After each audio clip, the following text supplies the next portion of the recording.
What is going on with all of my people of the planet? I am D Venom. Welcome to Raising Vibrations podcast. I will be joined by Miss Mo, who is a extraordinary individual that I met here on Podbean, and we created a valuable friendship with each other and business friendship as well. And she will be joining me. She's also on YouTube, Instagram, Facebook, here on Podbean, and a few other platforms, maybe TikTok, and a couple of others as well.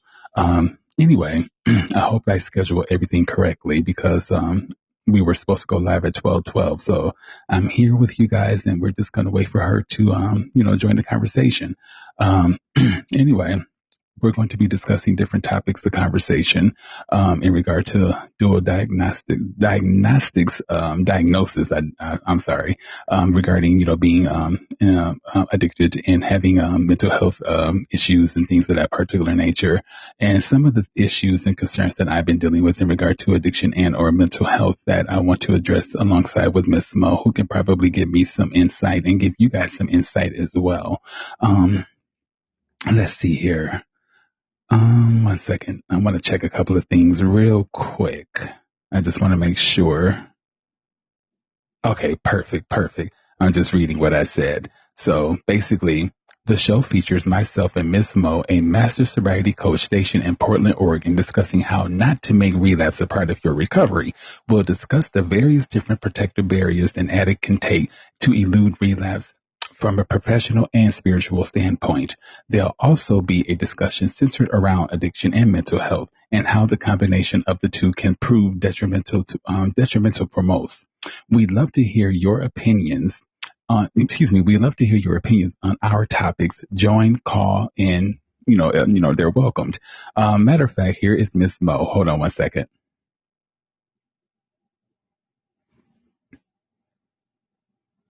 Okay, let me see. Are you here? Try again. I'm sorry.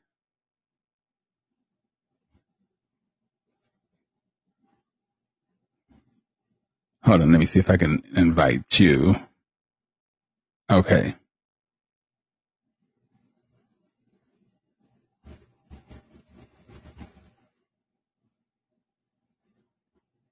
Thank you for entering letters. Ms. Mo, I'm trying to see if I can get you on the panel. I sent you an invite to join. Hold on 1 second, you guys. We're trying to get Ms. Mo on the call panel.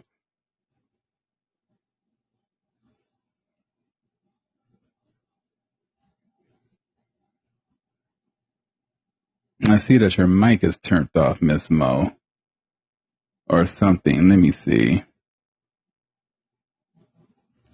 Hold on, let me mute my phone so you guys won't hear my notifications. Ms. Mo, if you can hear me, try to 3:33 time of this live stream. If you can try to send me that notification in regard to inviting you up for to be a part of the call panel, feel free to do that. I pressed accept and I'm not sure what happened. Let me make sure that feature. Okay, call-ins are allowed, so I don't have it turned off.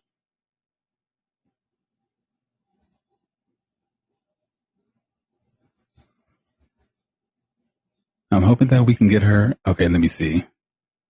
I'm hoping that we can get her live because there are a few things that I would like to discuss with her that I think that people of addiction and mental health need to hear, especially the things that are bothering me. And I think that getting or hearing from Ms. Mo in regard to these particular topics will be beneficial not only for myself, but for you guys as well that are struggling with word placement and things of that particular nature due to, ADHD and due to long-term drug abuse.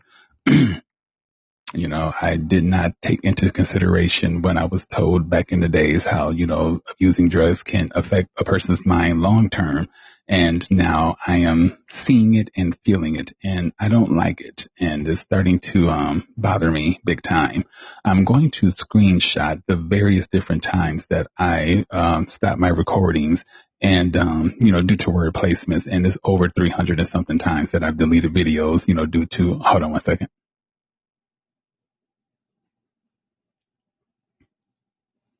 Okay, it says we. Oh, okay. All right, awesome. Hello. Thank you so All much for right, your you are patience. here. Perfect. And I heard everything you said um, regarding this particular episode and also helping other addicts all around the world. Thank you so much for your patience, Steve, for inviting me in. Once again, my name is Miss Mo. I am a host of Real Talk Recovery podcast. Also, Miss Mohan's Confessions. Right now, I'm logged into Miss Mohan's Confessions, where you can also follow me there. But yeah, I'm here to answer questions from everyone, all the viewers, listeners, and anything that he wants me to do. Okay, perfect. So feel free to follow her here on Podbean. She's a great host. So anyway, some of the topics that I would like to discuss are um, ways to keep a relapse from one's, recovery. I know that, putting protective barriers like going to 12 step and organizations such as Recovia that I attended in regard to their 12 step active care program. But what are some other protective barriers that you can suggest for addicts, in order for them to elude that word relapse, from being a part of their recovery? I would say thank you so much for that. Well, there's a few things. Number one, for me, I am a self-care coach, guys. Okay.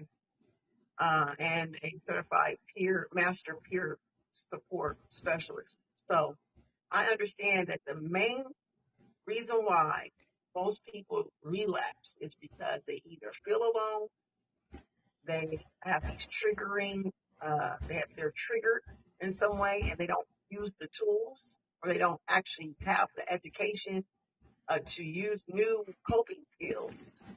And so they go back to the old ways of going around people, places, and things. But the main thing that you want to always focus on is self care. Self care is the number one way to uh, protect relapse prevention. It will protect your peace. It will protect your growth. It will protect your future. And self care is a very important part because it takes care of your mind, spirit, body, and soul, your progress. You learn how to set boundaries.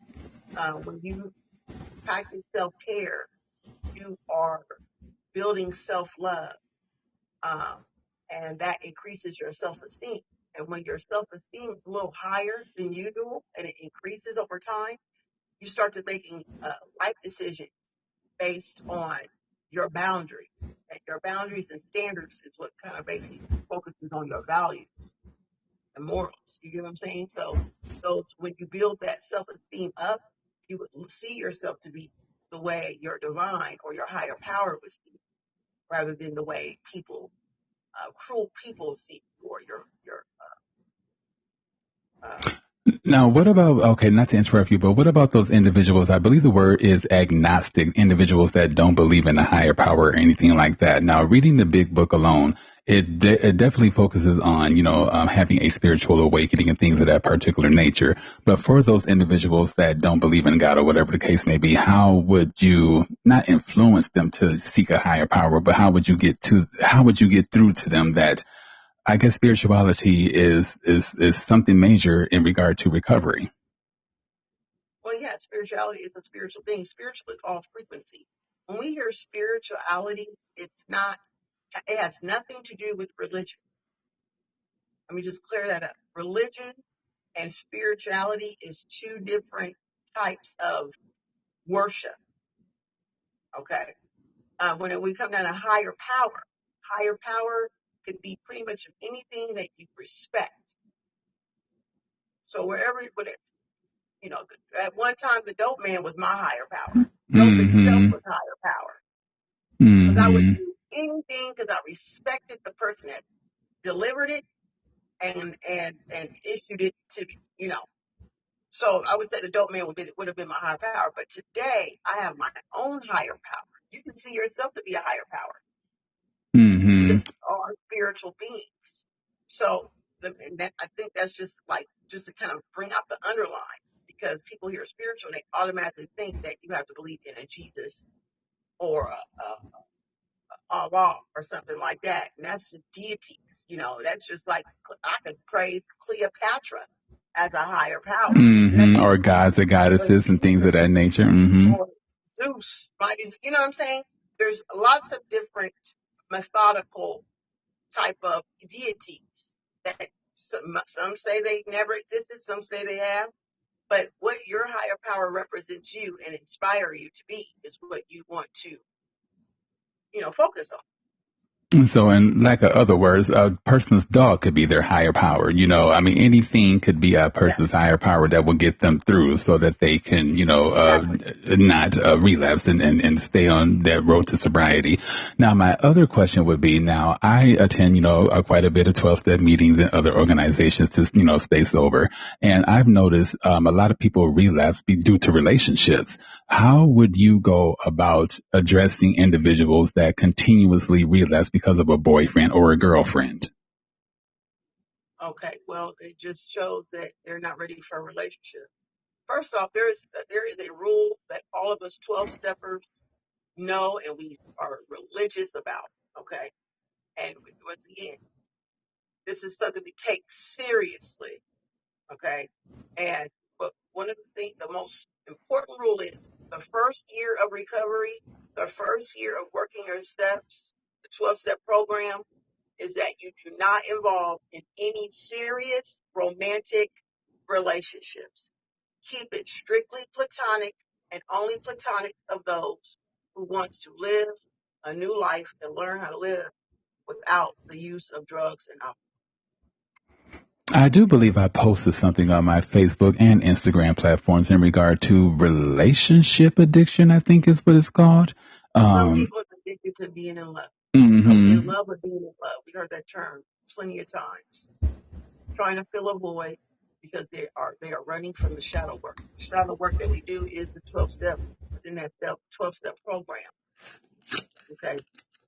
So you're looking for another person to fulfill that void. So now you're placing another man that's just this tweaked out and shit. I'm talking to myself here. I looked for other men, scallywags, hobo, sexual, Roadside assistance dick. uh, to fulfill my itch, fulfill my urge, my void, to make me feel temporarily satisfied or to make me temporarily escape the fact that I am really just a fucking addict. Wow, those are some powerful words for individuals out there that are still struggling, due to their addictions. I mean, the first thing is, I guess surrendering your addiction to your own stuff and realizing I have this issue and I need to go seek help and then going from there. Now, in regard to some of the 12 steps that I attend, it's predominantly, gay based, which is not an issue. But I notice like when people relapse or something like that and and they, confess their stories, I see a lot of judgment, people laughing, people whispering and things of that nature. That's not making, newcomers or whatever feel comfortable. Do you experience anything like that in your 12 steps? And how would you go to a different meeting to see what meetings better suit you, or how would you go about that? You know what? That's a good question. And I love that because Because honestly, when you the ones want that I go to, to, not to interrupt you, but the ones that I go to Monday, Wednesdays, and Saturdays is gay based. It's at Lambda, and it's my very first 12-step meeting here in Arizona. But along the way, I just noticed, even when even when I seeked out sponsors, I would call some of the sponsors, and they would never call me back. I would talk to some of the individuals that have been there way before me, and they wouldn't give me direct eye contact. It's a lot of things that I'm just seeing that I don't too much care for, and I do have to understand I'm dealing with people of addiction, so we all come from different emotions, and some people may not know how to deal with my energy. But yeah, I notice a lot of laughter and cell phones going off and just all type of immature stuff at this particular meeting. And I've been branching out to look for other meetings, but how would you deal with that? well, I've dealing with all sorts of different people in the rooms of the 12-step programs, of all multiple programs. You got to find your village. You got to keep moving around until you find your village. That's what I figured. And then with the laughing and the talking, these people can barely even sit in a fucking emergency room, let alone sitting around listening to a person speak about life that experiences that they already experienced, and they could be fidgety and laughing it off to stop from crying, laughing it off to stop thinking about their past experience that's so relatable. Which is You know what I'm true. saying? So the laughing is not always a bad thing, because when I hear some good shit, I laugh too. Because that's a sign to say, oh shit, I experienced that too. Oh man. But only a positive mindset person can really take it in like that. I would Mm, say not to get offended. When you hear the laughter, it's really a confirmation. It's a okay. confirmation. It's a confirmation to say, man, I can relate to that. Oh shit, it's crazy that this person just said the shit that I'm afraid to say. That's what laughter means in the rooms of the 12-step programs. But I guess what I'm seeing is like if a It's just person is like, telling I'm sorry, if a person is telling their heartfelt story in regard to their addiction or whatever, there are individuals that even if there's a point where there is no laughter that, should be involved, there's talking. I guess maybe I'm explaining it wrong due to my ADHD, but, it's just a lot of immaturity that I see, especially during a person sharing their heartfelt story. It's just like that's the time when you are, you should be paying attention and cell phones should be turned off and whatever else. And there should be any of that immature stuff to make a newcomer feel uncomfortable, because I don't never share at this meeting because of what I see. I share maybe a handful of times, and I just backed off. I remember one time where I didn't stick to the topic. I'm new there after someone told their story, and I talked about withdrawal, and instead of the people being like, okay, D, you're off topic or whatever, we can address this after the meeting or whatever. They pretty much ignored me and was just like, okay, next person. And I'm just like, okay, that doesn't make me feel comfortable. well, this is the thing. The thing about it is this. It is there is an order in the 12-step programs. Every 12-step program has it.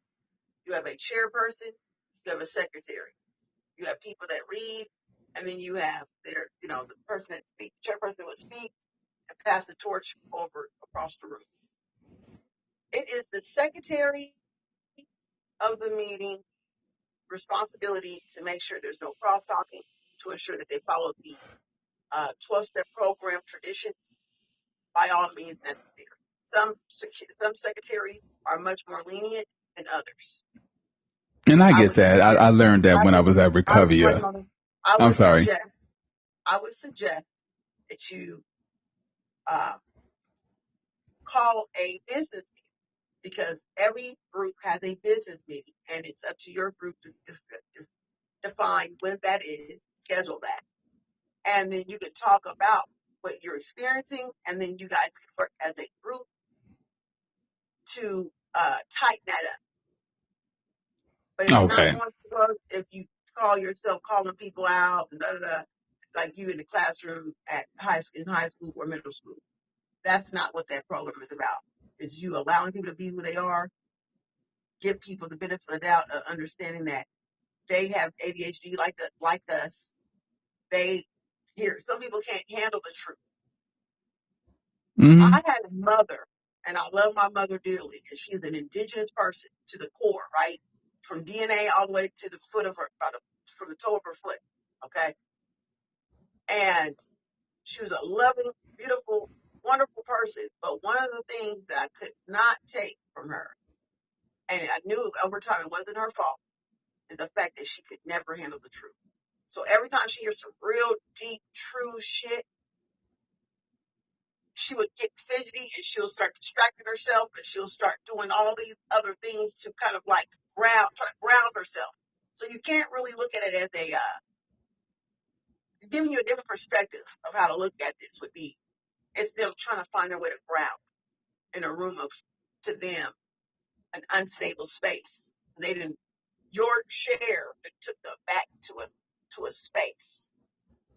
that they ain't seen in a while, or they forgot about, or been trying to forget about. And now they're trying to find a way to regulate, and they're trying to find a way to forget about that shit all over or block it out. They don't want to. Because into the rooms of fellowship, the work is really done alone. The work is really done with your sponsor, with the pen and paper, pen to the pad. You know what I'm saying? When you're in the room, now you discovered what's triggering you. You're discovering what's irritating about you, what irritates you. And these are things you want to notate for yourself and bring to your sponsor as well. My question to you is, do you have a sponsor? Not at this particular moment. I'm definitely not going to seek one at the 12 step meeting that I'm referring to. I'm going to seek one outside of that, because I just don't feel like a sponsor from there would benefit me like it would at a different organization. But I'm looking into that. Yes. It took me 6 months to find a sponsor. It took me literally 6 months. I had multiple people coming to me, hey, I'll be a sponsor. And then a few of them I wanted to, and they try to, clown it. These are sick folks coming in to try to learn a new way to live. Okay, let me ask this question. And now I want to make it aware for all of the individuals that want to be a peer support specialist, such as I. Well, I am, but I'm just not, working in that field. I received the information. I think it was a couple of weeks ago in regard to, the particular organization that I went out for in regard to being a peer support specialist. They, chose another candidate, and it kind of, pissed me off. Now, what other not information, but education should a person have, I think, before they go out to be a peer support specialist? Is there psychological education that a person needs to get? It seems like there's more education than just what you learn in regard to the teachings of being a peer support specialist. It seems like you have to have other avenues of education as well to bring to the table and in order to be a good peer support specialist. So what do you recommend for individuals that are trying to get into the field, but it's proving difficult? Well, you would need to have 2 years of consecutive clean time. Also, experiencing true blue therapy and treatment for up to a year. Being stable, consistently stable. Getting your dental work done, making sure your dental is completely good. And you may wonder, why is these is like, this is not education. Well, this is the thing. The only training you need to be a peer support specialist is the peer support specialist training, which is the mental health and addiction, if you choose to do mental health and addiction, or you do gambling and addiction. Okay. But it's based on your lived experience, because you can only be a peer support specialist based on your experience. So if you ain't never gambled a day in your life, you can never be a peer support gambling mentor. That's not even the roster. You can only be whatever addict you are is the training, peer wellness specialist training. That's the training you want to take. And then you have to have 2 years of clean time to go through the process, because in 2 years of clean time or sobriety time, you would have to go through the process of doing the healthcare thing, stabilizing your medication, meeting up with the therapist. You're going to know and have the experience of having and doing that, how to set appointments and so forth, and being consistent in your mental health. Okay. Going to the dentist and getting your teeth done, or going to the doctor and getting that lab work done regularly. Going to 12-step program, being of service for, finding a home group and having a consistent sponsor working those steps. If you're not into the 12 steps, then you will be doing other ways of service in whatever way that suits you. But that is all part of being a peer support specialist. You have to have gone down the road of the exact path that you are holding your peer hand in. That makes sense. Okay, so in other words, I'm not just a person of methamphetamine addiction and or bipolar and or ADHD. I also have to have some educational background in regard to all of those fields in order for me to educate others. It's not about having education; it's about lived experience. being a peer support specialist is not education.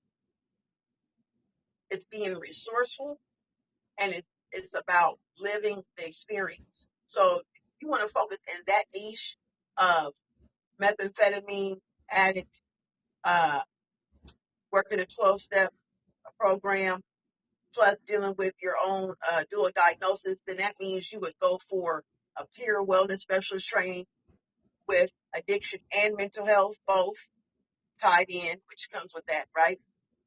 And then you would go and have a therapist like you do, and you would still be consistent in your therapy. And then you would also practice harm reduction because methamphetamine does not require to be clean for the full 2 years. It just requires that you at least consistently, well, no, you got to be clean for 2 years. Never mind. Never mind.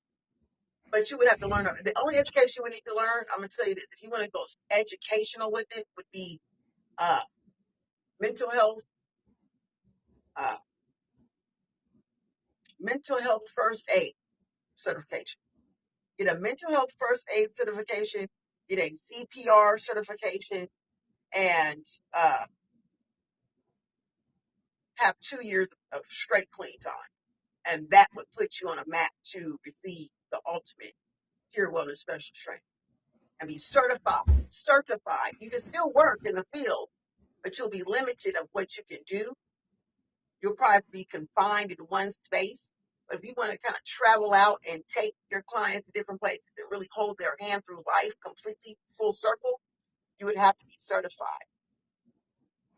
Okay, well, I am a certified peer support specialist, but I guess I hear what you're saying, but I guess what I'm saying is like and I still do live the life of an addict, and to me, it seems like that's not good enough to bring to the table. It seems like they want something else from me, and I'm just like, okay, what else do you want? That's why I was saying, is there, some type of educational background that a peer needs to have, before they can move on with you, because it's just like I'm continuing to live that life, the life of an addict. I go to support, therapies and whatever else can continuing support, therapy. And it's just like, what else do they want from me in order to be Well, a damn peer? what they want, it's not about what they want from you, it's about what you're saying. Because you go and interview and say, oh, well, I got 90 days clean, and you already disqualified yourself. Versus saying, I am certified. I was clean for so many odd years prior to last year, but I had a slip up, and now I'm back on the flow within the last 90 to 4 months. Does that make sense? Mm-hmm. I had a slip up, but I'm still in. I'm back in. I increased my recovery in this way. This is what I'm doing for myself in my recovery to prevent another relapse. Okay. Yes, I had 2 years from this date to this date consistently. I received my peer support specialist certification. I'm still working with people. It's just, I guess, I had to slip up due to not maintaining my self care. And now I am focused on self care. That, someone tell me that, I'm like, oh, they got experience with relapse and they know how to come back from it. Oh, they know how to bounce back from it. Oh, hell yeah, hire them. Okay. Hire them with another person. Do you get what I'm saying? Yeah, so I get it. Work placement is, you're soliciting yourself for one thing, for a job. So, you definitely want to have your work. You Hmm. don't want to solicit for just a job, and uh, you're not selling yourself. You're selling your recovery. Right. That's what you're doing. You're telling, this is what I'm doing. It's not about you. See, the ego got to be placed aside. Mm-hmm. Not about Mm-hmm. you. It's about the actual recovery itself and your service work. What are you doing on your free times to give service back to another helping addict? This is when you bring the podcast up. This is when you bring the service work that you actually do. But you're already in the field, but I'm just saying, moving forward, that would just be in a general state. That's just for anybody, guys. If you want to become a peer support specialist and you want to get serious in a particular category, because there's multiple categories, but if you want to have your own lane, And if you're going to have to sell your recovery, you got to be able to really talk about what you do on a daily basis, daily routines, all that stuff, and not be ashamed to say it. Because if you're doing it, it rolls off the tongue anyway. Hmm. Okay, so some good advice for individuals out there that are trying to get into the field or being a peer support specialist is, it's not as easy as, a lot of people think that it is. There's a lot of different protocols that one has to go through in order to make that dream happen for themselves. It's one thing to have a certificate, but it's another thing to be able to, sit behind a desk or whatever the case may be and, take care of files and folders and deal with patients or clients or, addicts or whatever and lead them to the right path. So yes, very understandable. Very understandable. There was something that you said and I should have wrote it down, but I don't have a pen or I have a piece of paper, but I don't have a pen. But we'll move on. So we've talked about, or I've heard you talked about, I think it's dual diagnostics or diagnosis in regard Dual to, diagnosis. yes, in regard to mental health and addiction. And, I don't think it was discussed in regard to like some of the symptoms behind ADHD and or addiction. And I did some research because I've been struggling in regard to word placement. And I also been struggling in regard to like word placement on paper and stuff. And the information that I gained via YouTube, it was a relief to learn that other individuals go through what I go through, but it saddened me to, learn that individuals are dealing with this because it's a hard thing to deal with. And, it just made me think how many individuals with mental health that have, committed suicide, unfortunately, were addicts. I don't think that that has ever been discussed in regard to the people that have committed suicide that could have possibly been addicts because we go through it worse considering we have addiction to deal with and we have our mental health, symptoms to deal with. And how can I say it? It's almost like getting a new car and you think that you're the only one that has that car. And as soon as you turn the corner, there's someone else with that same car, maybe a different color or whatever. And I didn't really notice these symptoms or whatever until, how can I say it? They were brought up in some type of way. And now that they have come to focus, it's just like I see them, I feel them, and it's a hard thing to deal with. And plus the symptoms of long-term, drug addiction or whatever the case may be, or drug abuse that, how can I say it? I never took into consideration when people would say, learn long-term drug use, will have long-term effects on the brain. And I feel it, I see it now, and it's just like, I don't like what I'm going through. So what advice would you give individuals out there that are going through both mental health and addiction and they're feeling the symptoms of it in regard to speech or in their writing or whatever else and is somewhat lowering their vibrations? Okay, and thank you so much for that. Yeah, that makes a lot of sense. I understand exactly what you're trying to say. I want to first and foremost say that if you are in the U.S. and you feeling like you might act on these suicidal thoughts, if you have an ideation and you are feel like you want to act on thoughts, then I would suggest that you dial or text 988 right now to connect with the Suicide and Crisis Lifeline. They're trained to respond in ways that are supportive, not shaming. If you are outside the U.S. and you're listening right now, I can help you look up some hotlines near you. Just make sure you email us after this podcast or get the chat. And we'll help you with that. But to get into it, a dual diagnosis really is based on someone using a drug or alcohol to self-medicate. You have these particular feelings of depression, sadness, and numbness, so you run to depression. I mean, you're sorry, you have these particular feelings of numbness and sadness, but you run to alcohol. And you're not understanding that the reason why you're running to alcohol is because you're really dealing with depression at the diagnosis, and you don't know it. It's either an undiagnosed uh, condition or it's diagnosed, and you rather not take medicine, so your body automatically relates to alcohol to Okay. numb the sadness. Okay. For anxiety disorders, okay, there's a feeling of feeling calming down. You're trying to calm down. You're over hyper. You're overthinking.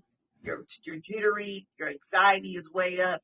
So you automatically run to uh, other what you call it, like benzo, popping pills that's not non-prescribed to you with alcohol. Usually, when you have these type of symptoms, to try to calm you down fast.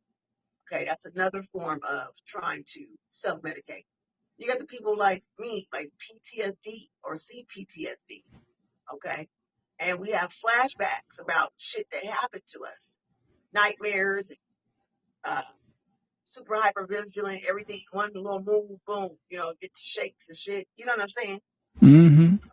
Like a scared cat sometimes. You know what I'm saying? And sometimes you got it, sometimes you just don't, right? And if you're a survivor of major trauma, then you're going to lead to alcohol as well, and or other drugs. And Okay, we I get what. regulate those thoughts. Okay, I get what you're saying, and I am proud to say that, even though I'm going through what I'm going through, I haven't had thoughts of, returning back to the methamphetamine pipe or anything like that, but it is affecting me to the point where I guess, there is some anxiety or whatever the case may be in regard to, recording from my podcasting platforms or, even coming on here on Podbean, because in my head, I'm already going to fuck up in regard to my addiction. And so, and it usually happens because I put it in my head beforehand, and I'm going to screenshot how many times, I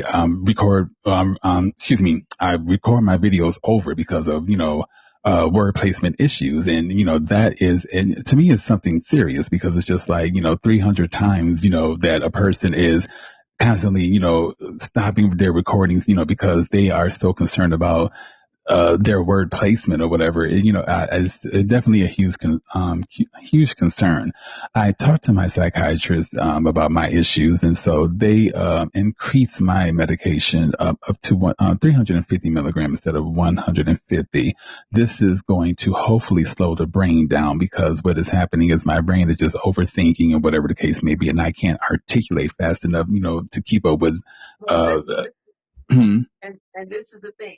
And before you cut me off, I was going to get you to your similar situation. So I talked about PTSD. I went on to bipolar, and now we're wait, bipolar.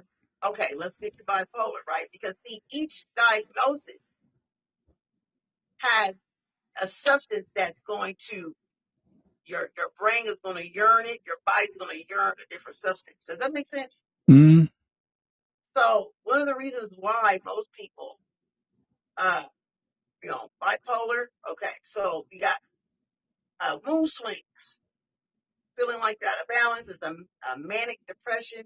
One minute you flip it in, anything could irritate you. A person could just smack their gum, ball up their goddamn paper, and throw it and miss and go back 40, and you pissed. Like, what the fuck they doing all that shit? You see what I'm saying? mm-hmm. And it's not your fault. It's not nobody's fault. This goes for everybody. Everybody can relate to this shit. Okay? It's a situation of you're out of balance, so you're trying to find flaws in others to try to uh, replace the out of balanceness. That makes sense. So you're looking Mm-hmm. for flaws all around you, and that leads to methamphetamine, cocaine use. Okay, for most people who have bipolar, they use cocaine. For most people who have ADHD, okay, they usually use marijuana. Why? Because they want to slow down, like you're saying, the thought process. They're overthinkers. Mm-hmm. They're overthinkers, and it will slow down the process. But this is the thing. There's no time. What we get messed up on as addicts, and I had to learn this, we don't have to go off time. Time is not real. And we can get time off of our minds and just move through our day. And when we're tired, sleep. When we're hungry, eat. Everything will be just fine. Mm-hmm. I can When kind of. the word placement comes from us thinking 12 thoughts at one time. I'm thinking 12 thoughts. I want to say one of the 12. I got 11 Mm-hmm. left, but only one of the 11 came out of my mouth. Mm-hmm. So I'm having word displacement because I'm thinking of one damn statement, but then a whole nother statement come out while I got 9 others or 10 others juggling around in my head. And it's funny, but it's not. And I can see where the humor comes in at in regard to, bipolar and ADHD and whatever the case may be. And in the beginning, I was very anal in regard to the jokes, centered around mental health. But you have to have some form of humor in it because you would literally drive yourself fucking crazy, with the symptoms that you are dealing with. And, it's a trip with the word placement shit. And I definitely do not like it at all. I tell you one thing, we run to the substances and it triggers us. We run to nicotine.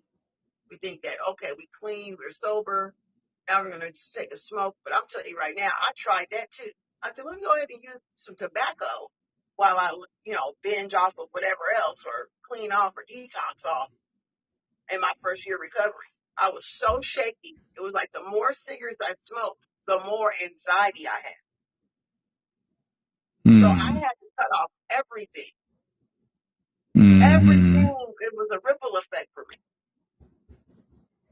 So that kind of answers my own question, because I'm a big marijuana smoker, and I thought about this to my own self. It's just like, the ego wants to sit around and smoke weed all day and whatever else the case may be and not get shit accomplished, whatever else. The soul wants to do something totally different. The ego has been having fun for too motherfucking long. It's time to do what the soul wants. And the soul wants me to honestly just, I don't want to say leave weed alone, but, just fall back from it, because it does go against my mental health. It's just sugar, that goes against my mental health. It spikes, my mental health instead of, working for it. So there's a lot of things regarding food and, different substances or whatever that, just spikes my mental health out of balance. And, I have to learn how to, I guess, work with some of those things, I suppose. Yeah, and I understand that. And I'm happy you said that because I wanted to let people know that recovery looks different for everybody. Recovery, I'm going to say that one more time. Everybody does not have the same recovery. There is multiple, I'm talking about 20 to 30 different types of 12-step programs. There is a 12-step program that actually ignites marijuana as a natural herb to help with dual diagnosis. Mm-hmm. And all they say is leave alcohol. Alcohol is the poison. Make sure you can smoke. Of course, if you are approved by the doctor, you will get approved as like a medicated smoker. And then these people will come together and to talk about how their life has changed by actually smoking in a different way, having a different intention behind their smoking their weed. Not smoking the weed of, oh man, I got to get this urge off me. Not in no manic way, because that's how I used to smoke. Not being recreational, but using it as a recreational, but for a medical way, and like maybe even blowing it as a tea. You may not need to smoke it, is what I'm trying to say. And we join these type of groups, they will break that type of stuff down. Because let's be real here. Me personally, I get paranoid when I smoke weed. I start looking at the blinds. I'll wait the next morning, blinds all fucked up. That's me on methamphetamine. You know what I'm saying? So these fucking with that is a no-go. You hear me? I wake up from under the bed.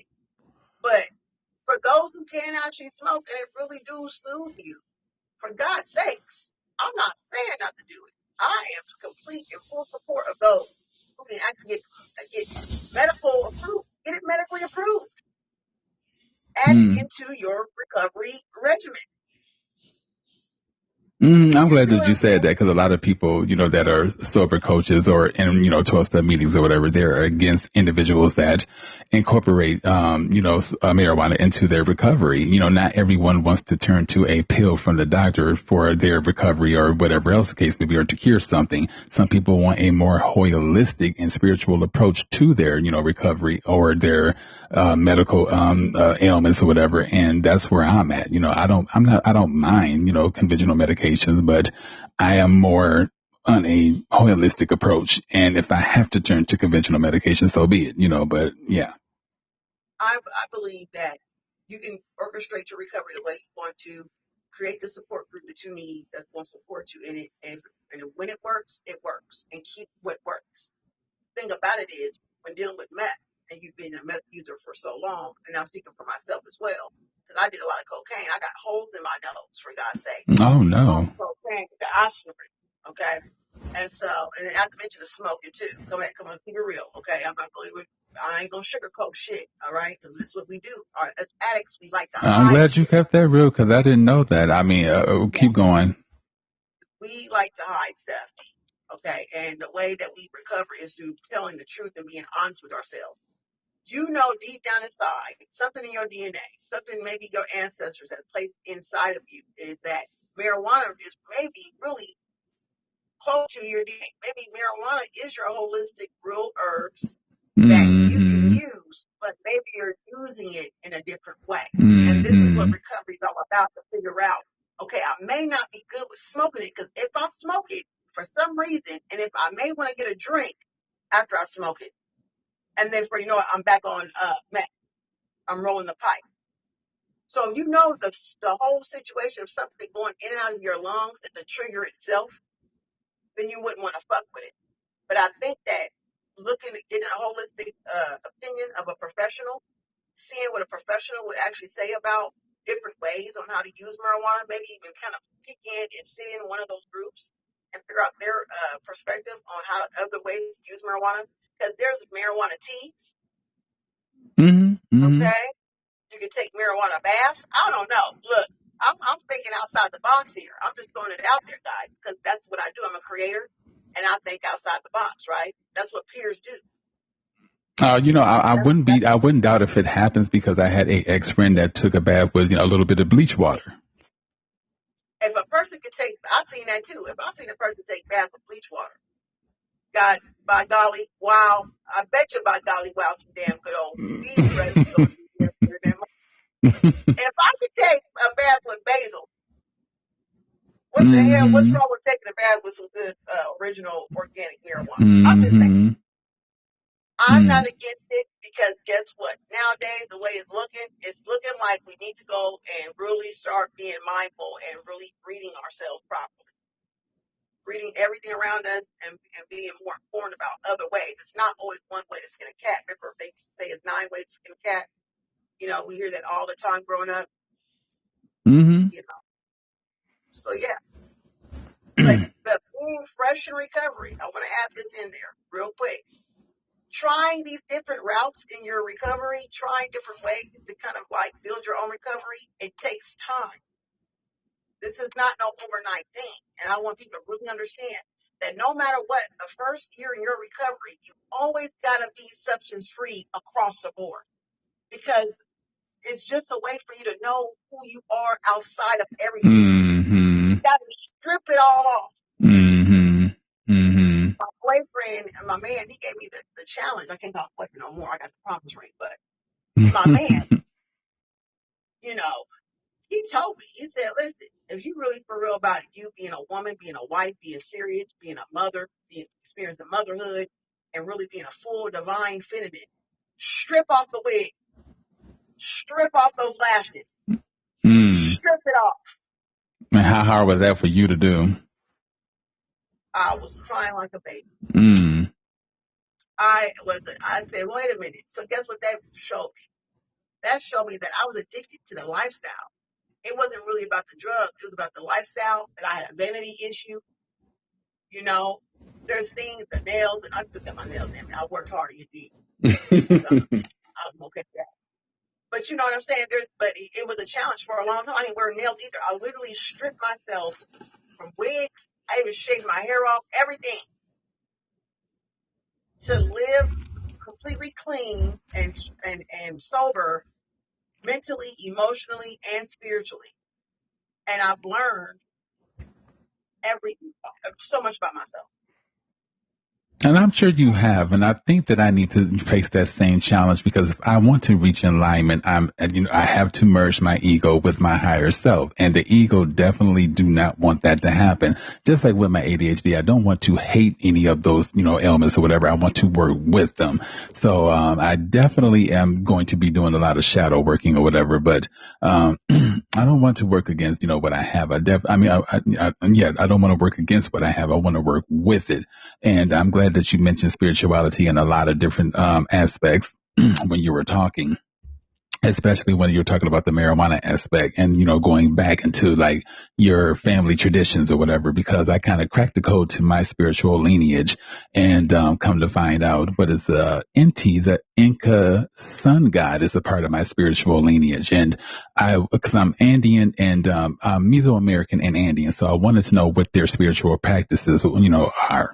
And it cracked open a lot in regard to what they worship. I think the Mesoamericans worship nature spirits, and the Andeans worshipped more. Oh, what is it? More of, oh man, I can't think of it. But it is very important that an individual crack the code to their spiritual lineage because there could be a lot of healing in that. Yeah, I agree.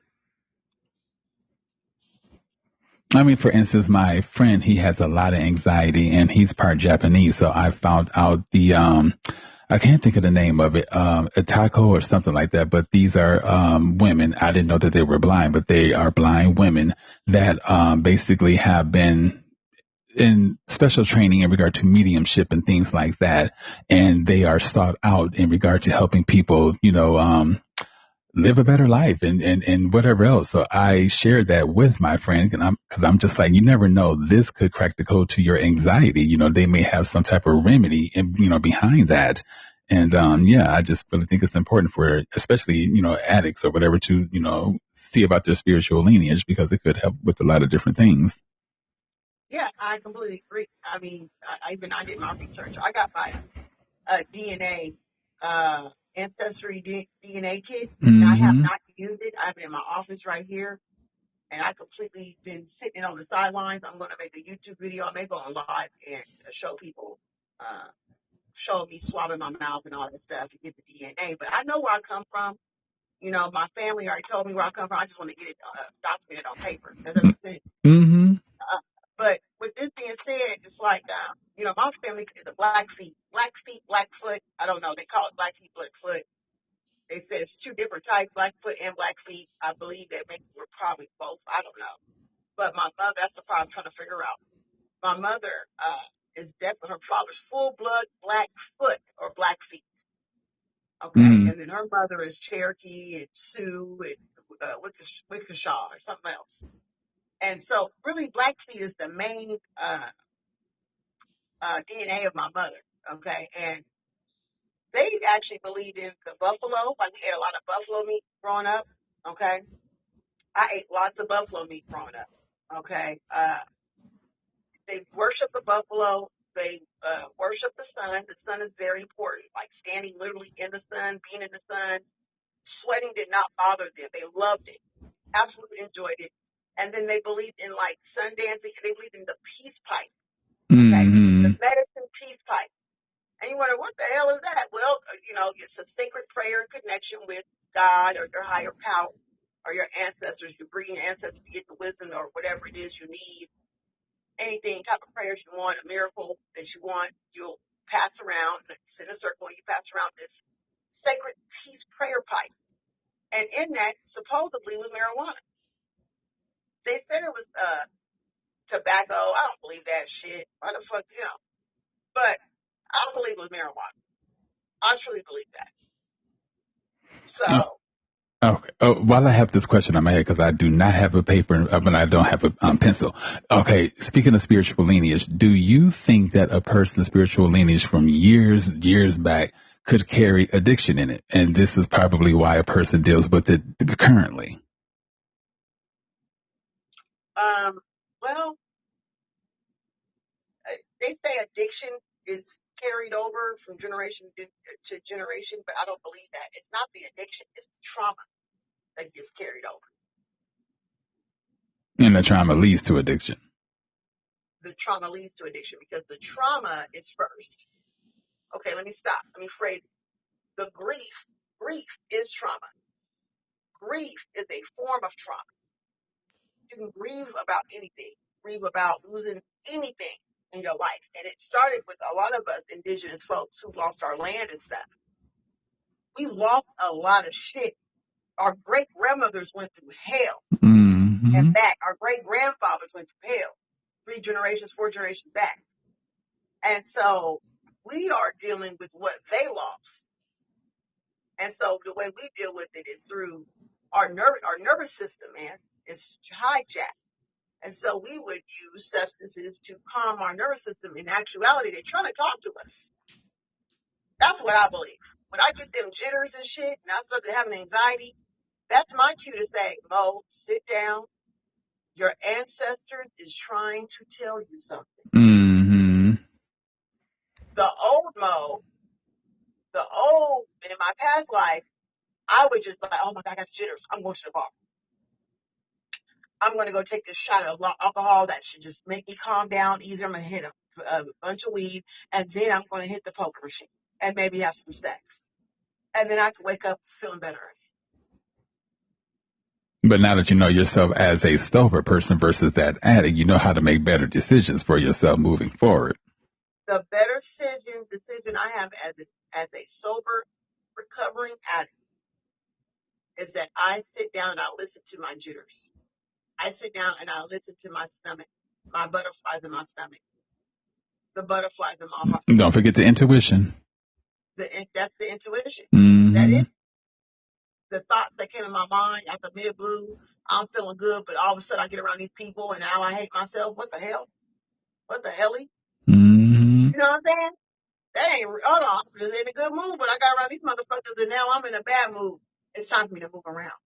You know, these are the type of things we've been avoiding. But instead, in my past life, I feel like I hate myself. Now I want to really semi-indulge in things that is harmful to me, which is alcohol, drugs, and unprotected or uncool sexual activity. Ooh, let me ask you this question. How often during your addiction did you ignore your damn intuition and got yourself caught up in some motherfucking predicaments? Ooh, shit. I can tell you time. Man, I got some stories for that. I'm thinking about starting to write me a damn memoir. I ain't bullshit. I mean, the type of shit I experienced, I knew I should never got in that motherfucking car. And I knew I should never let that motherfucker hit that crack behind that steering wheel. And that man hit that crack behind that steering wheel and was about to get on the highway. And before you know it, he started doing this little eyeball shit. And we was like 3 blocks away from the highway. And he just punched it with like 40, 50, 60 miles an hour. And the red light came. I said, the red light. And he stopped. But he was just so out of it. And he was going to merge right into the freeway. Wow. And some said, Mo, get the fuck out of this car right now. In my head. And I was going, as the addict, and he was trying my best to go against it, right?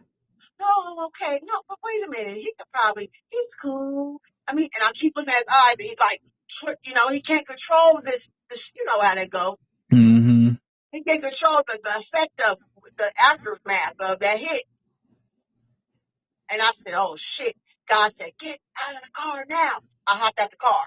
I kid you not. When I hopped out that car, that man went storming down the freaking highway, and he had a whole big car accident. That's God's truth. And see, that's what I'm saying, y'all. Driving on that freeway. Wow. See, and the many times that even non-addicts, you know, we ignore our intuitions and, you know, we get caught up in various situations, you know, that could have been prevented had we just listened to that, that inner voice. And, you know, that's a serious story, Ms. Mo. Thank you for sharing that. Yeah. Yeah. You know, we all been close to death multiple times. We are in this life and we are in our active addiction. We are playing Russian roulette with a firearm that has freaking 4 bullets in it. Okay, an invisible. Every time we go out there and we take that chance of using, we got that invisible firearm to our heads, basically pulling it, and hopes that it does not pull out the four out of the fucking six. You know what I'm saying? So let me ask this question. Why do you Yeah. think addicts think that that drug world, that matrix world is where it's at? Because when I was in it, I would get appraised for blowing big clouds of meth smoke and all that type of shit. And I felt like some damn body. And now that I'm in my recovery phase, it's just like, wow, there's a lot of addicts out there that really think, and young addicts, oh my God, as young as I'm going to go on a limb and say 12, that think that life is where it's at. What do you want to say to those addicts that are still suffering that, think that that particular life, the matrix life is where it's at and recovery is not? Well, everything has a ritual to it, is what I'm trying to tell everybody here. You know that that's the culture of that particular crowd, that group of people, the meth crowd, the crack crowd, the cocaine powder crowd, the dope dealer crowd. Everybody, each group is like a secret society. It's just like a sorority of any other kind. It just has substance use involved in it. Mm-hmm. And everybody, it's a ritual that everybody is doing. And that puff cloud thing that everybody is so fascinated with when fucking with the meth, Mm-hmm. methamphetamine, is a ritual of supposedly pushing away the demons. Supposedly, that's what the smoke was for originally through our traditional ancestors of whichever kind, no matter which continent. When you blew out smoke or created a smoke, okay, or a bonfire, it doesn't matter. Bonfires is created, it's not really the fire, it's the smoke that comes from the fire that's supposed to be a blessing or giving an offering to God or whatever deity that your people believe Mm-hmm. Mm-hmm. But in. a That's lot of how I people. came to mind on that one. So it's about what do you worship? The worshiping behind the smoke. What is being worshipped behind the smoke is what you want to think about. Now that I think about it, because a lot of people did worship that damn smoke, because it's just like, I mean, how big of a cloud can you smoke? But I mean, there were competitions in regard to how big a person can blow, a cloud, and I'm just like, wow, it was really serious. And, I just feel sad for those individuals that are still stuck in the matrix and don't I guess they don't at this particular moment see a way out. What about individuals that are young that have parents or older siblings that come from addiction or whatever? When I go to even at my 12-step meetings, I see children there supporting their parents of addiction. How do you feel about that? Do you feel like children should be in those particular rooms here? Because I mean, some of those stories can be quite, yeah, a little bit too much for children. So do you think it's appropriate for children to be in those type of rooms? You know what? Damn if they do, damn if they don't. No matter what, this addiction shit has no fucking bullet on it. There's no target. It's a straight bullet going to hit anybody. They can be at home and watch TV and get the same fucking message, but in a different perspective. They could be given a different perspective from a different person with a different message. Or they can go ahead and watch their parent and face the reality of the fact that their parent has a fucking drug problem. And they are a drug addict, alcoholic, and a person that is dealing with grief, a chronic grievance person. Or I don't know how I can say it. Come on, help me. Being crazy. Somebody that's grieving. Some people Shit. could be a chronic, they say chronic depression, but reality, when you're dealing with depression, you're grieving about something. So it's really like a chronic of grief, okay? And they know this already. These kids are very advanced. They're just lazy. Don't get laziness twisted with mental expansion. You see what I'm saying? And so Mm-hmm. these children already have the nervous system. It's already been passed on already. They know what's going on. But to show them the solution of them coming into rooms, sitting around all those weirdos from a kid's perspective. That's what I would think. Mm. Well, all these weird ass people, coming together. Well, they all just like my parents, or my siblings, who Mm. they just all can't get their shit together. But over time, as they keep coming back, they keep seeing people get better and better and better and better and better and better. And then they see some people that actually fall off and relapse, just like real life. This is real life terms, life of life terms, guys. Right? It happens to anybody, anyone. We relapse, we come back, and we come back fucked up, more fucked up than we was before. And then the kids get to see this shit, like, oh shit, Mm-hmm. what y'all was doing good. Now they went on for relapse because they're gonna talk about it, right? They went on for relapse and they came back more fucked up, and they get the chance to see them rebuild themselves all over again through the fellowship of the 12-step program, or just through the fundamentals and coping skills of their mental health, plan. Okay. And this could be one of those situations where if a child is at their full capacity and really being vigilant, they will see the difference between when a person uses drugs versus when a person doesn't use drugs. And 9 out of 10, they said right now the statistics are showing that most of our Gen Z people, and Gen Z is between the age of 16 or maybe 17 up to 24 years old, they don't even drink. Mm. Majority of our Gen Z don't even drink, barely smoke marijuana. But the fentanyl is hitting, the ones that is doing something, they're fucking off with that fentanyl. So it's either like going all the way in the deep end, or they're not fucking with it at all. And And like they fentanyl don't is, get it out. my God, I've seen so many people on fentanyl. I mean, have you ever seen a person on fentanyl that is just stuck in one position and they're like that for who knows how motherfucking long? And it's just like, my thing is, why would a person spend that much money or however they, how much they spend on it to nod off and do, I mean, yeah, I mean, why? I mean, I guess, addiction affects everyone in a whole different way. But, I mean, I've heard people, I got robbed, because I was high on fentanyl, blah, blah, blah. And it's just like, well, yeah, you done nodded off and yeah, you done got, you got robbed. So, fentanyl,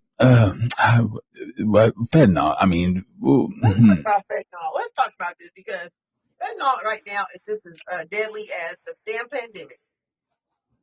It's just as getting out of control as HIV, and it's just as out of control as diabetes, and ain't nobody talking about it. there you go. Ain't Wait. nobody talking about the fact that this fentanyl is overseeing HIV, diabetes, and some COVID, whatever else, COVID virus, all entwined in one. And it's hitting young people between the ages of 14 all the way up to 30, 40 years old, 50 years old. Some people, old timers, going back out, getting hit with some lace shit and don't know what they dealing with, and they out. Okay, so the fentanyl itself, guys,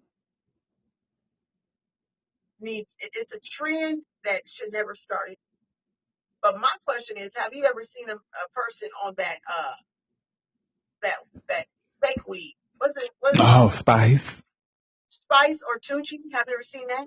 Yes, I have. And yes, it's a Well, trip. or fentanyl, and tell me right now, and for all the viewers that's listening, okay, tell me right now, guys, because we know I was in Arizona too, and we know and I was in Texas, and we know in the southern West Coast region, that damn Tunchi was on fire at one time. Mm-mm. Mm-mm. That Tunchi, you hit that one hit. I've seen people hit one hit of Tunchi, 2 hits or something if they was brave, go up and then pass out, and Mm-mm. would be asleep, literally like half dead, like a hair of a miss.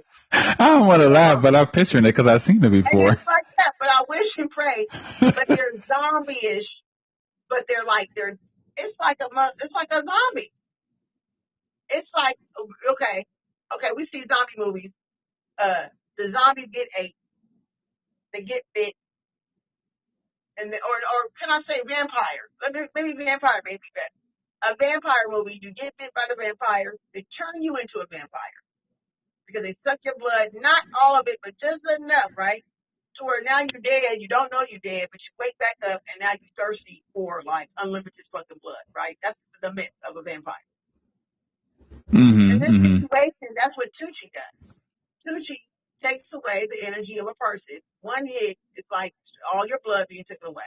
And you are literally half dead on a concrete wherever you at. And then you will come to whenever you want to.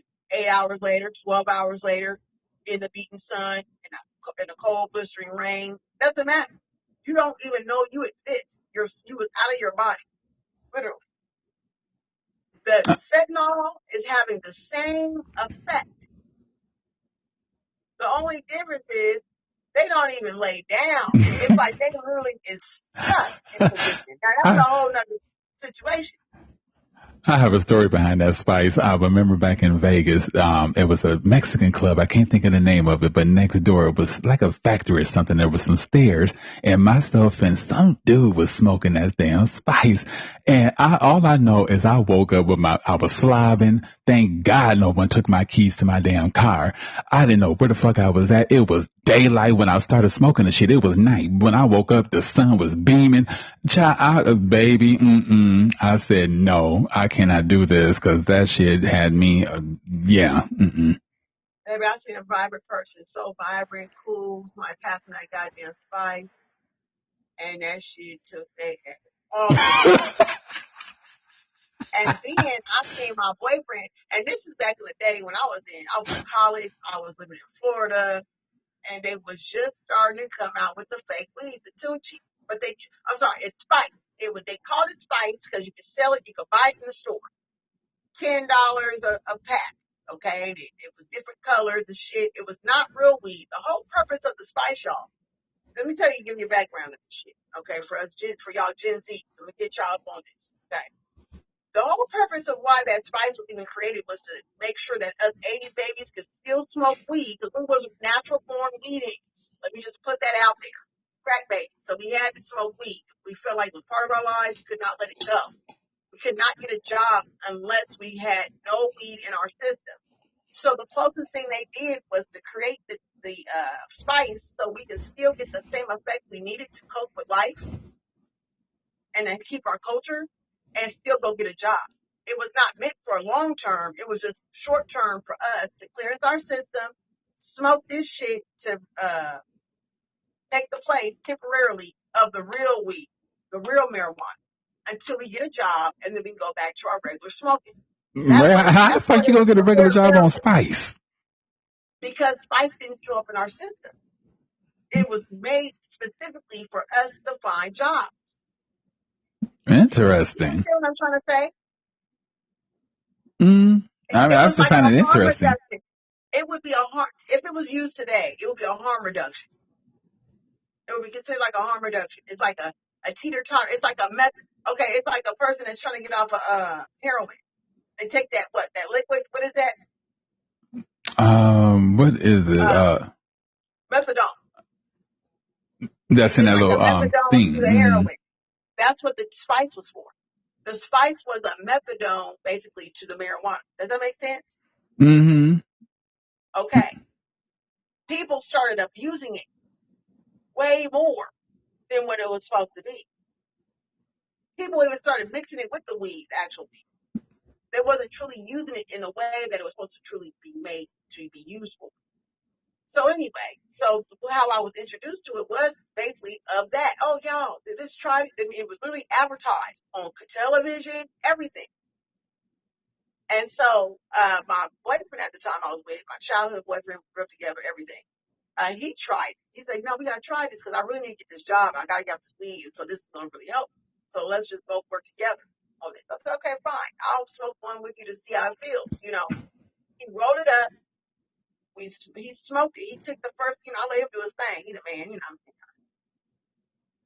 And by the time he passed it to me, he was so like fucked up and like he was hallucinating. He was hallucinating. And y'all would never believe this, y'all. Listeners, are y'all hearing me? Hopefully my big steppers in the room. Shout out to all the big steppers in the room. Okay. First off, he started hallucinating. I said, what's wrong with you? He said, oh my God, roaches is crawling up my throat. Roaches is Mm-mm. crawling down my throat. He had the illusion that all these huge cockroaches was really running up on his body and going and jumping down his throat. Mm-mm. And he Mm-mm. had the nerve to say, "Here, did you hit the thing?" No, I hell said, "Hell no. motherfucker no!" And I didn't even get the chance to try the shit because the experience I had the first time was so nervous wracking. That was trauma for me. It built a different type of trauma, and I just thought about that because to watch somebody go through that hallucination, this is a well put together brother. This ain't no jock off the street. This is a very smart, well rounded young black man. Okay, suitor, big suitor. Okay, and he literally lost his shit when he smoked that, and he only took 3 to 4 hits. That itself, I said no way, and I think I became more respected. I respected drugs more. Everything that was out there in the streets, I respected it for what it really is really for. You know what I'm saying? It's there Mm. to fuck us up. It's not there to medicate us. We kept thinking, oh, I can self-medicate with this. It's not made to self-medicate. It's made to make us worse. This is why when we self-medicate, we figure out that we become even more.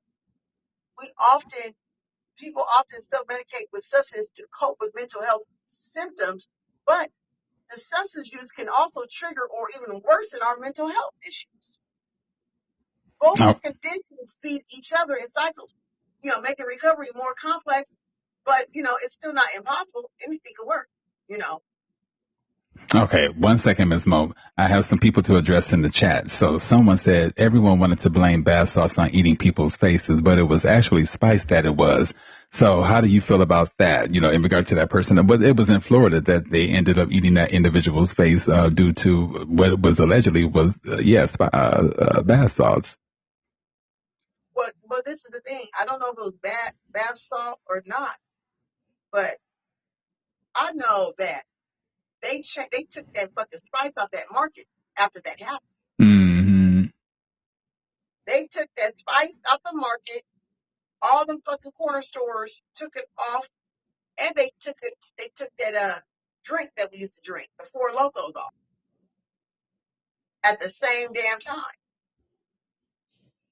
Mm-hmm. And then 1 year, 2 years later, maybe less than that, to be honest with you, all of a sudden it's Tunchi on the streets. Make that shit make sense. But the Tunchi looked the same as the same shit that we used to buy in the fucking packages legally in the stores. Mm-hmm. Okay? So I don't know. I'm going off of my life experience of me seeing everyone around me because I was in the underground for 15 years. Oh wow. Okay, hold that thought. Okay, someone said bath sauce never wanted to make me eat anyone's face. So let me ask you a question. Who made that remark? Have you? Okay, obviously you had an issue with bath sauce. What made you start it, and what made you get off of it? I never had that. What the hell is bath salt? What is that? What's the term of bath salt? Is that about cocaine? From my understanding, it's shit that you can get from the damn dollar store that you just pour into the tub or whatever, and you just use it for soaking and shit. But I guess people use it. I heard of people crushing it up and snorting it, but that was for people who was selling bunk shit to people. That Mm, wasn't no real drug. That was just a bunk ass. Somebody brainwashed one person, another person brainwashed another motherfucker. You know what I'm saying? It was not. mm-hmm. That's just a get over temporary thing when they want to get somebody's money. It's Mm-hmm. a disguise for the cocaine, a ripoff. Mm-hmm. Because I've been in situations like that where the guy thought I had some meth and I would light that shit up in the pipe and nothing would happen. No smoke, no nothing. And I'm just like, okay, yeah, I got. Okay, that's all it is. It's a ripoff. That's not real drug. It's not a real thing. And people who did actually consistently did it, they were so naive, and whoever convinced them to do it was ripping their ass off so bad, and they really thought it was something. It was a perceive. What they call it? Placebo. Placebo. What do they call that term? Help Uh, me. okay. Let me see. Help us Help out in the chat. chat. Help me. When something is not really real, Hallucination? No. no, not hallucination. placebo. I think that's the term. I'm not saying it right, but Okay, hold on. Let me see. Someone said, I'm not a weed smoker. It was the scariest feeling for me. They said, no, it wasn't bath salts. It's better than cocaine. No, it's not bath salt. It's a chemical called PVP. Now, what is PVP? And you said my roommate was buying it from China and ended up going to prison for 10 years. Okay, wow, PVP. wow, that's some deep shit. Never heard of that. I Okay, never heard. well, let's see. PVP. Let's look it up. 1 second.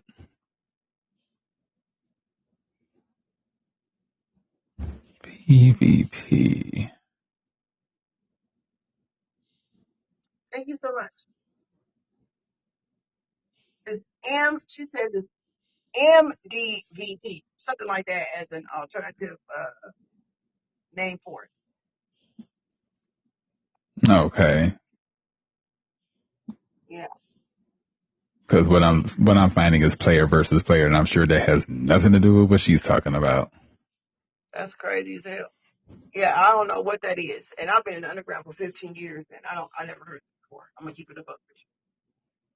I'm gonna keep it all real. MDVP. I'm gonna keep it clean with you. I ain't never heard it. Let me see. Okay, wait a minute. Is MDPV or methin? It's a long name. Is a stimulant drug that acts as a norepinephrine. I think that's what it is. A dopamine. Re Who is this? Oh, my mom. I'll call her back later. Damn. Let me see if I can screenshot this and put it in the chat. So there is a chemical or a substance or whatever. Oh, cocaine. So it's known for producing effects similar to those of cocaine and amphetamines, and it has been associated with serious health risks, including addiction and overdose.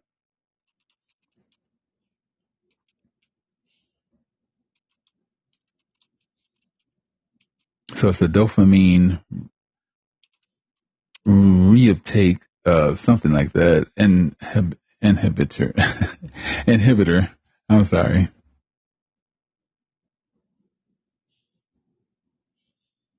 Yeah, never heard. So chemical compound. Okay, interesting. Thanks for sharing that. Thank you for sharing. I appreciate that. Make sure you follow us. Thank you. It says, but yes, the reason why some people got off of the drug charges because China would switch some of the chemicals. I've heard that China is behind a lot.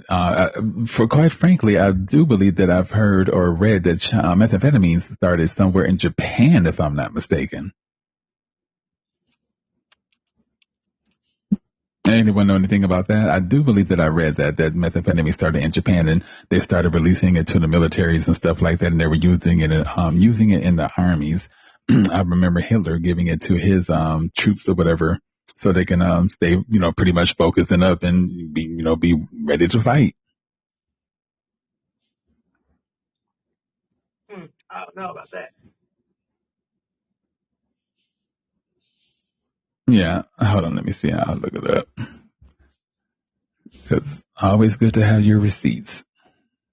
Yeah, I wouldn't even care to look that up. I'm gonna be honest with you because I don't know anything about it. I'm talking about American. I mean, I'm an indigenous person, so I only know about American drugs. I don't know too much about all this other stuff. Now that stuff right there, and that's good to know. Thank you for that. I appreciate it. But offline, I'll probably look that up and see more. But I mean, main thing I know that fentanyl is taking us out. I ain't never heard of that.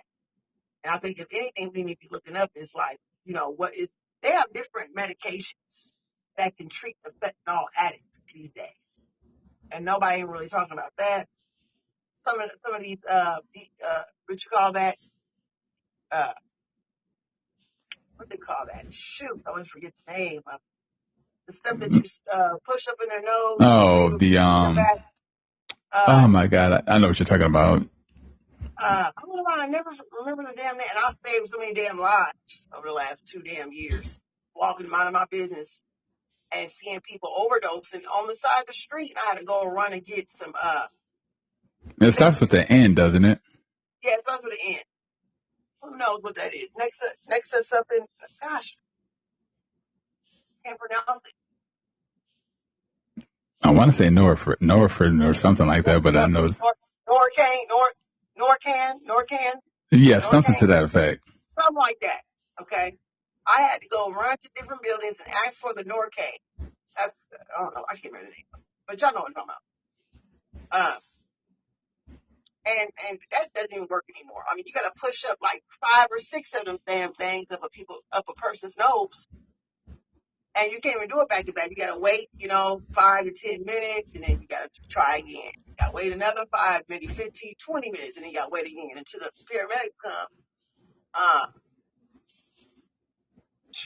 This issue's getting out of control, and I'm staying clean because I know there's nothing out there. I'm being sober because I know that I am allergic to alcohol. Every time I drink, for some reason, my life becomes meaningless to me, and I abandon my purpose. Literally, I abandon my house, my car. If I had a partner, I'm, I'm living single. Uh, you know, just completely altered. Uh, Mm-hmm. my life is completely unmanageable when I drink alcohol. And that's what's a lot of addicts, as soon as they take that, substance or whatever, their life becomes unmanageable because, they're more focused on the drug or alcohol. But let me ask this question. Now, it bothers me when I, used to go into smoke shops to get things, including methamphetamine pipes. And that's what I don't understand. They're oil burners and they're used for a, specific reason to, burn specific, certain, essential oils. But why is the government allowing these places to continue to sell these things knowing what they're used for? Or does the government have, anything to do with these smoke shops? I don't know. I think each state has the right to do whatever they want to do with their counties, with their systems, and their policies. Every state has their own policy.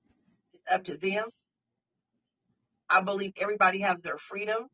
The governors and everybody else and the mayors, they are senates and all them, they all have the right to choose what they want to do with their state. Well, I mean, to me, it just keeps the cycle going. But, like you said, every state has their own, own right to choose what they want to do in regard to that issue. State has their own right to choose. I believe that the government protects us so we can choose our own way of pleasing and satisfying our people. These people go to work every day. We all are enslaved to the system of helping each other through this life. You know what I'm saying? Mm. And, hell. Okay, 1 second. Someone said sex, drugs, and alcohol makes the world go around. And then they said, can I tell you something? Sure. And then Virgo says the rose pipe has been selling for years in plain sight. Okay. The rose pipe. Rose pipe is a meth pipe, ain't it? I'm Hi, how are you guys? good. How are you? I'm sorry to be stirring the pot. My name is Jill. Hi, Jill. Welcome. Hi. And hey, you know what, Dee? I'm so happy to see you because I met you. Remember when I met you when you were first on Podbean? Mm-hmm. Yeah, and then I'm like, okay, what's your Facebook thing? And we became friends on there. Yeah, so it was a whole different energy back then. Yes. Yeah. And I'm like, oh man, I'm so proud of you, because I think you were only like clean for like 30 days or something. Yeah, right? I used to relapse quite a bit back in those days. No, you had you were doing good. Oh, okay. Well, shit. I remember back when I first started, I was definitely telling stories in regard to relapsing all the time and stuff like that. So, yeah. Yeah, because it was like late in the middle of the night, so I kind of wondered. Yeah, but definitely doing good now. I think I am over 130 something days clean for methamphetamine. Oh, love Yay. it. That's so good. Yay. That's so good. But what I was going to say when I said, can I just tell you something? When I said sex, drugs, and rock and roll or whatever makes the world go round. Okay, so I used to, do you guys know the company called DHL? No, Mm, They, no, I they don't. ship overseas. They're like FedEx and, UPS. Okay. Okay. So I was one of the lead agents there. Okay. And now that I'm no longer working there, I was in the union and I used to have to track packages. Okay. So here's a little secret about how that whole drug world is so messed up because I used to have to track packages to where DHL, they have personal pilots that fly shipments and they know exactly what's in there from overseas. I'm talking drugs, and they know and they get a better pay than what the other pilots get. mm, And I used to have to track those packages and make sure that once they went to the sort facility, that they didn't get caught up. And nothing was ever like my manager. We couldn't speak about what was in the package or anything like that, but we all knew it was something involving drugs. wow. Swear to God. I swear to God. Swear to you guys. Now that I'm no longer working there, now I can say that kind of stuff. But I promise you, that's why I say that's when I learned, man, the government, the whole big, huge business corporations, all that kind of stuff is just sick and wrong and twisted. I don't put any doubt in what you're saying because I've seen, like cops, where people were putting drugs in certain parts of their vehicle just to get them across the border. So, I mean, I would not doubt if people are doing, that, what you just said, in order to get, drugs, smuggle drugs. Promise you, promise you. And we could never speak of like what was in the package. But I used to have to monitor.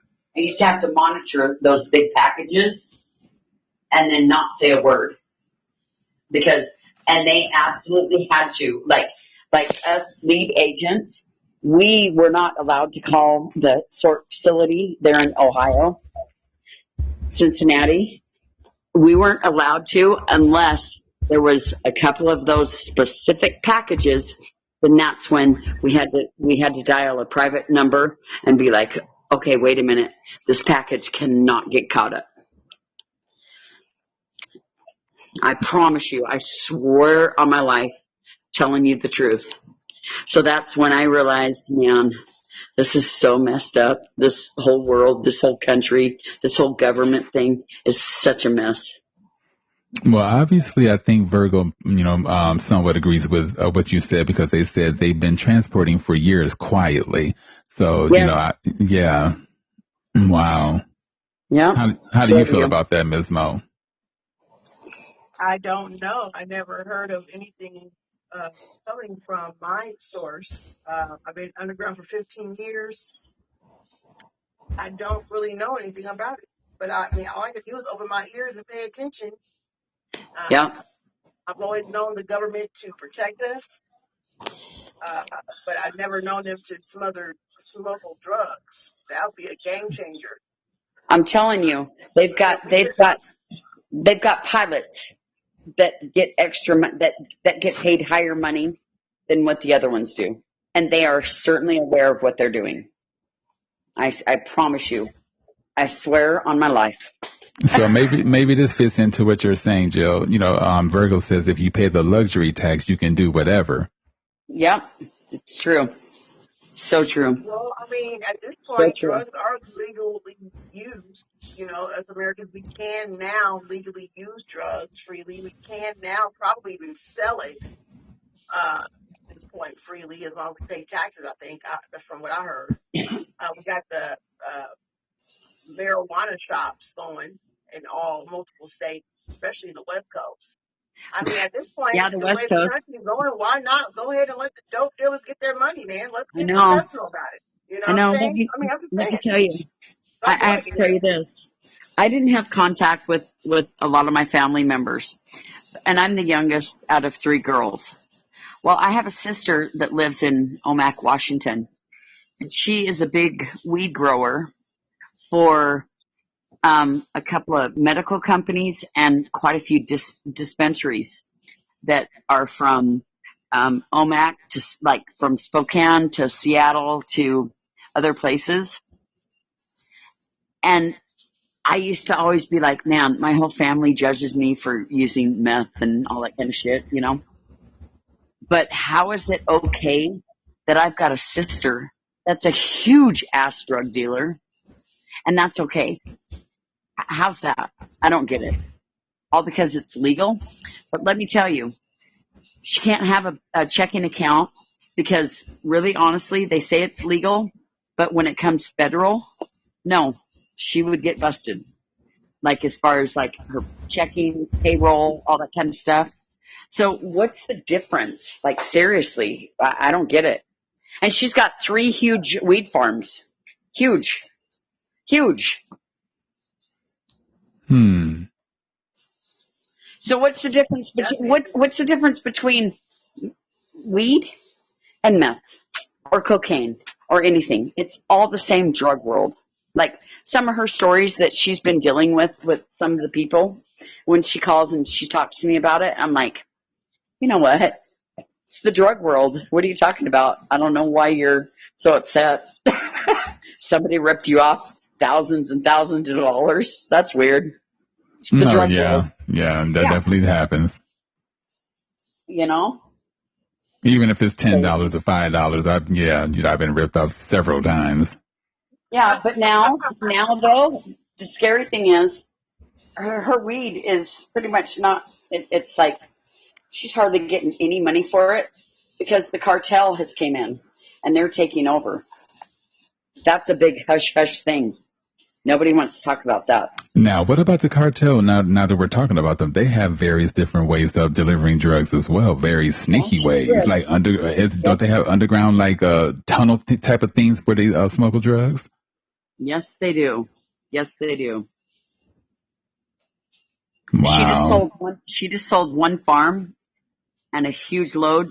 She was going to fly me to Seattle, and I was going to follow her because when you have huge, U-Hauls full of weed, you can't carry a gun with you, right? Hmm. So she was going to fly me into town, and I was going to follow her. Well, I told her, I'm like, this is too scary for me. I'm not going to pull up, and I'm not doing this. Like, no way, no way. There's too much scariness. I don't know how she does it. I don't know why she has not stopped the whole thing, but yeah, it's not a good thing. Okay, one second. Miss Mo, your call ended. I'm not sure if there was technical difficulties or what, but you can feel free to call back in if you like. All right. Sorry, I just kind of took Oh over and no, was you're okay. yeah. But anyways, I got to get going. I have to go clean an apartment and got lots of stuff to do. So I'm so glad I came across. I never come on Podbean, but I was like, I'm gonna see if anybody's on there that I know. And then I saw you, and I'm like, oh my gosh, I haven't talked to you for a while.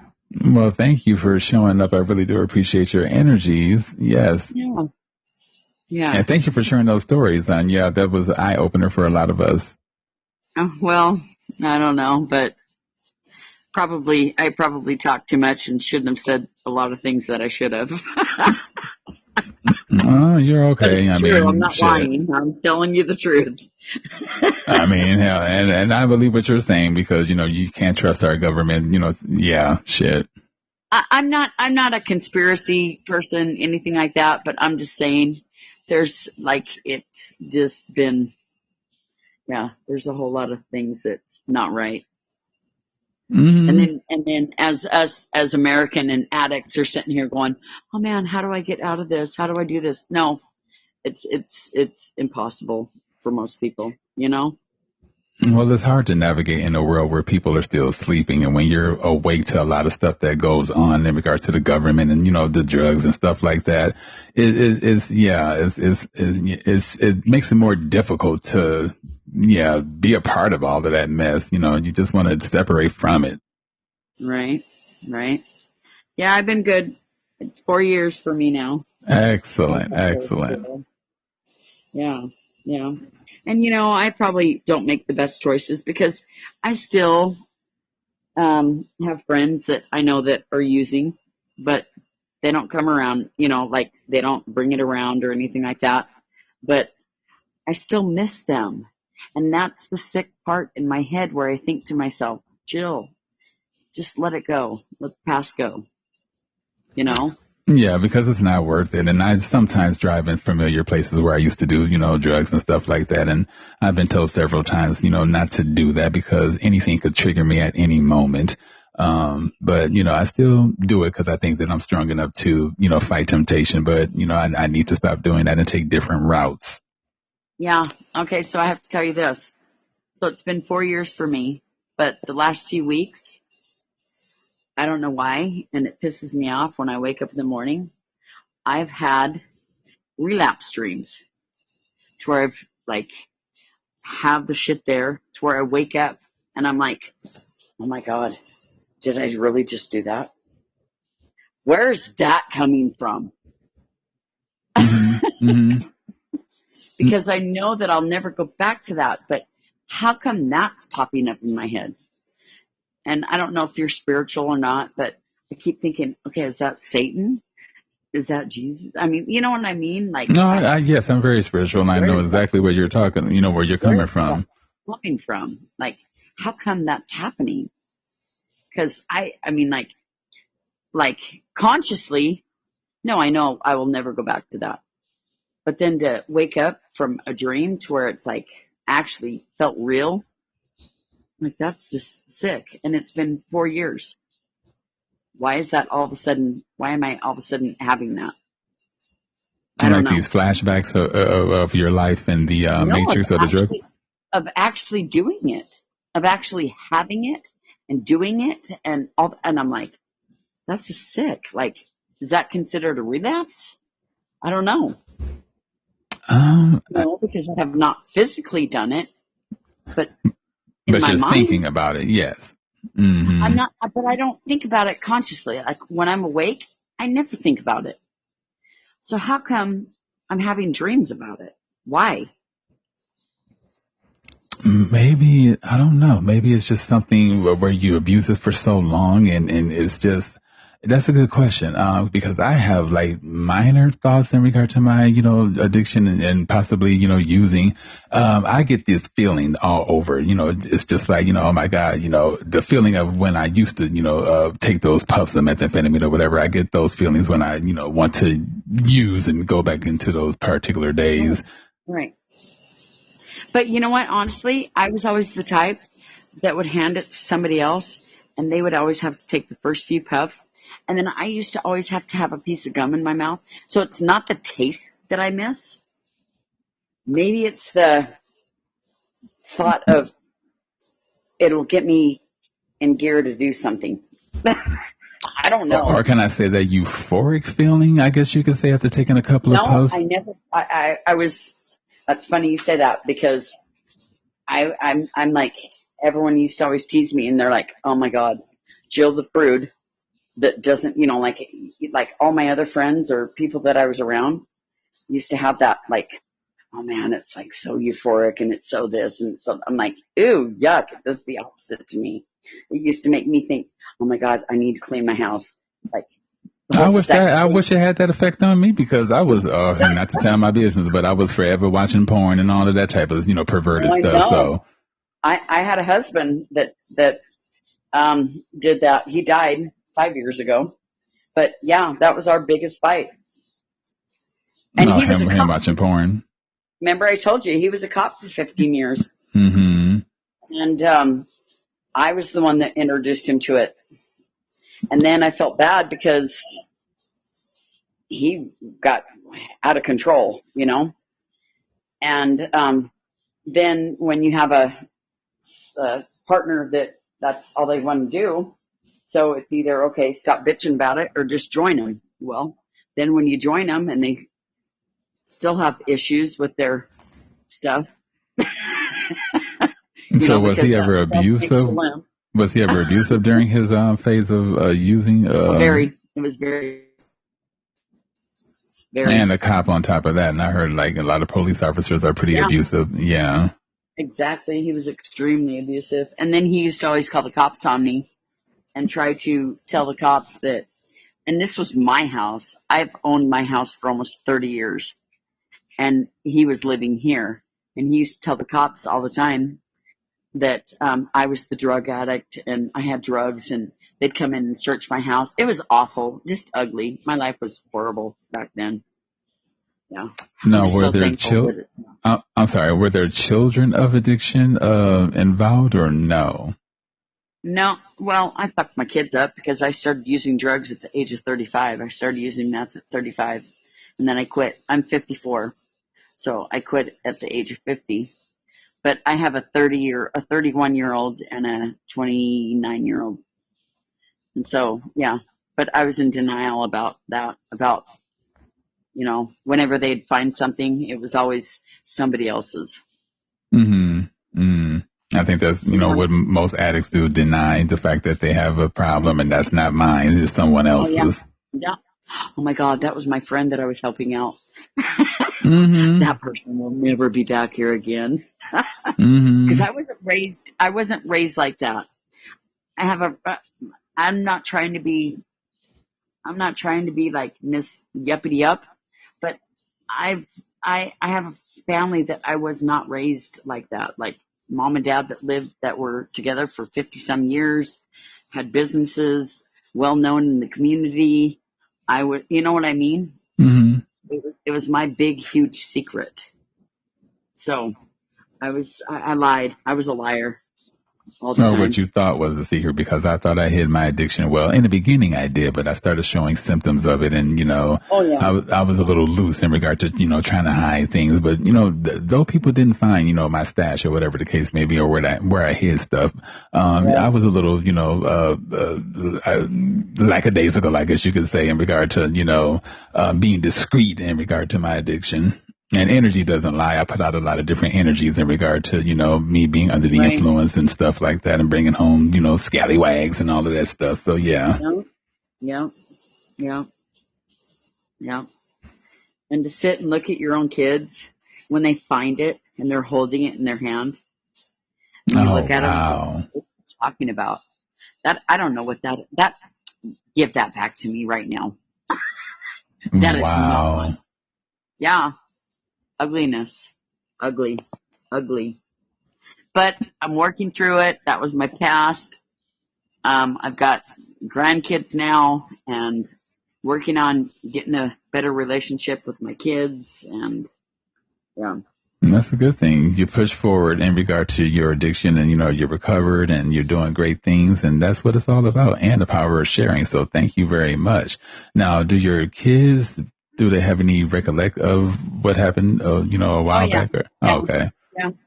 For example, when my daughter gets drunk, she loves to bring that up. Hey, do you know those drinks called disco lemonades? Doesn't sound familiar, but I'm pretty They're sure like some. they're like 12 or 14%. And Mm, whenever I see that she's drinking those, I call them Fisco lemonades because that's when she wants to start fighting and telling me how horrible I was. wow. So then it makes me get in fetal position and cry. But it's kind of like she's repeating the cycle in a whole different form, with alcohol, and Yeah. and the abuse verbally, and yeah. So it's just like, who Yeah. breaks the cycle in regard to this whole situation? I know. I know. But I'm proud of her at the same time because she owns a coffee shop. She works her Good. ass off. You know what I mean? Like she's doing good. You know. She works hard, and I hate to say it, but parties even harder. Um, I think she's really depressed, honestly, because she's not with anybody, and that's all she does is work. It And happens. I dealt with and my doesn't battle. stay. Yeah, I dealt with my battle with depression or whatever, and it definitely happens. And I pretty much use alcohol, not alcohol, but shit at that particular time, yes, alcohol and drugs to, fill that particular void that basically was I had to internally deal with. So Right. Right. Okay. I gotta go. And thank you very much for letting me spill my guts. no problem. That's what the platform is for. Share. And I'm glad that I ended up coming across you because I see all of your posts Oh, on my other on platforms. Facebook. Yeah. Oh, Yeah. okay. Well, thank you for being a supporter. I really do appreciate You're that. welcome. You're welcome. And you know what? I do have to tell you this much. Your post made me cry. Which one? The one where you were dressed up and you were like reflecting on. You're like, man, a friend of yours sent you that picture of you when you were, yeah, Oh.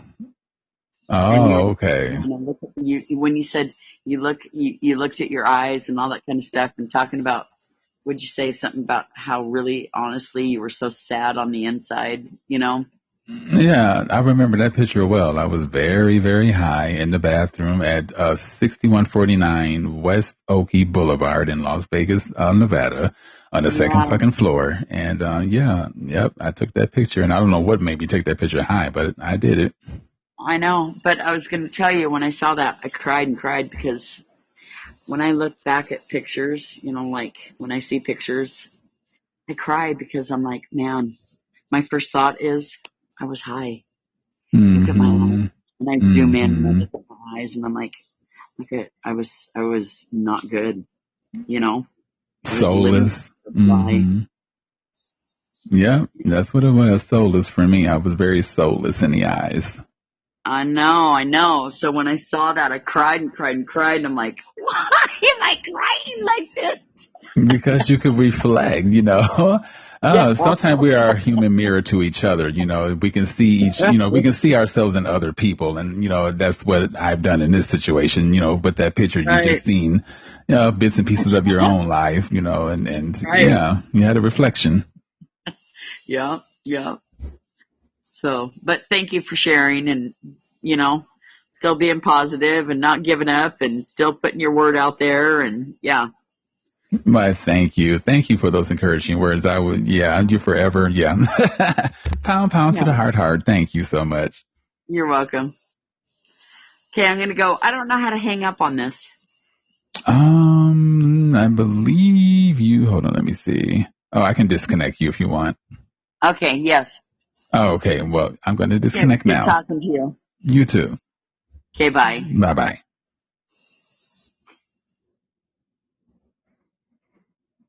Okay, let me see. Miss Mo, I don't know what happened to you.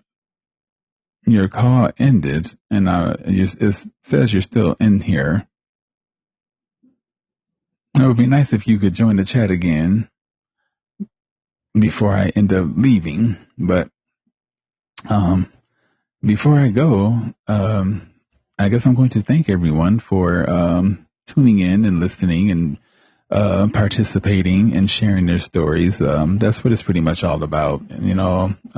Continuing the power of sharing, regardless if it's heartfelt, cheerful, or whatever. We could all use your story because it could help one person, in this world, um, you know, I guess, live a better life for themselves by hearing what you have to say. So I thank Jill very much for being open and honest in regard to her job. I mean, a lot of these people, I think of the music industry or whatever, when they start telling business after they, have left the music business, these people end up getting killed, because they have told secrets in regard to the industry. So that was brave of her to speak up in regard to a job that she used to work at that pretty much smuggled, drugs and things of that particular nature.